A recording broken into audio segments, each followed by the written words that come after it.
बताया था कि बोलीविया ने बड़ा कांड कर दिया और पूरी तरह से डिप्लोमेटिक रिश्ते को ही खत्म कर दिया है इजराइल से। लेकिन अब 3 और देश आए हैं, कोलंबिया, चिली और जॉर्डन। जी हां, इन तीनों देशों ने इजराइल के अंदर जो इनके राजदूत थे तीनों के, उनको वापस बुला लिया अपने राजदूतों को और कह दिया है कि हम अपने राजदूत नहीं भेजेंगे।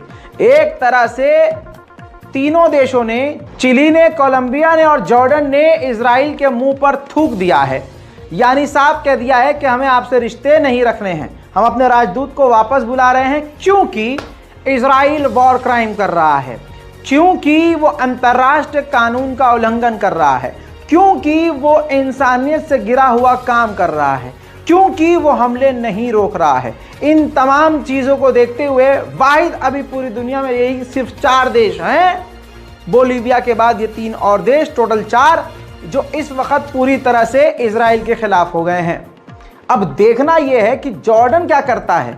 जॉर्डन ने भी अपना राजदूत बुला लिया है, जबकि जॉर्डन और इजराइल का अब्राहम अकॉर्ड्स का डील है।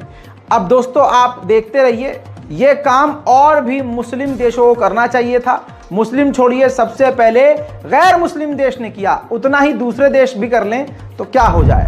दिल में ईमान रखने के लिए आज आग पर चलने का माहौल है। आज ईमान वाला कौन है और गद्दार कौन है साफ हो रहा है। ऐसे तो जिन्हें आप काफिर कहते हैं वो भी इस जालिम के साथ नहीं है, तो ऐसे गद्दार मुसलमानों से काफिर बेहतर हैं।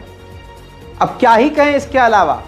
मेरे दोस्तों सोचिए, यूएई दुबई, उसके एक सीनियर अधिकारी ने पता है क्या कहा है, मुंह से गाली ना निकले तो नाम बदल दीजिएगा।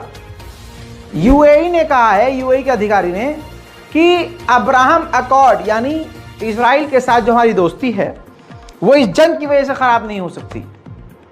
यानी यूएई कह रहा है कि कत्लेआम कितना भी करते रहो, हमारी दोस्ती आपसे दोस्ती बढ़िया रहेगी, तो इजराइल मारेगा नहीं। और दोस्तों इतना ही नहीं, अधिकारी ने यूएई के ये कहा कि ये अब्राहम अकॉर्ड जो डील है हमारा भविष्य है। बेगैरतो, पूरे गाजा का आधा भविष्य खराब कर दिया इजराइल ने, कितनों की जिंदगी, खानदान उजाड़ दिया इजराइल ने, और तुम्हें अपना भविष्य नजर आ रहा है। अल्लाह लानत करे, गारत करे तुम्हें। साइप्रस समुद्र के बीच एक अलग देश है जो कि गाजा के थोड़ा सा दूर पड़ता है, लेकिन समुद्र के रास्ते से कनेक्टिविटी है, समुद्र के रास्ते से गाजा जाया जा सकता है। साइप्रस, वही साइप्रस जिस आधे साइप्रस पर तुर्की का कब्जा है, उस साइप्रस ने कहा है कि हम अपना समुद्री रास्ता खोल देंगे और अगर पूरी दुनिया से कोई गाजा को मदद पहुंचाना चाहता है तो वो साइप्रस मदद भेजे। साइप्रस से समुद्र के रास्ते हम मदद गाजा जाने देंगे।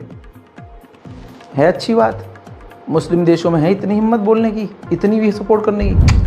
उधर अमेरिका के विदेश मंत्री एंटोनी ब्लिंकन ने कहा है कि हम और दूसरे कई देश, नाम नहीं बताया है उन्होंने, दूसरे कई देश जो हैं इस मुद्दे पर बातचीत कर रहे हैं फिलहाल कि गाजा पर कब्जा करने के बाद वहां सरकार कौन बनाएगा और किसके हाथ में गाजा दिया जाएगा।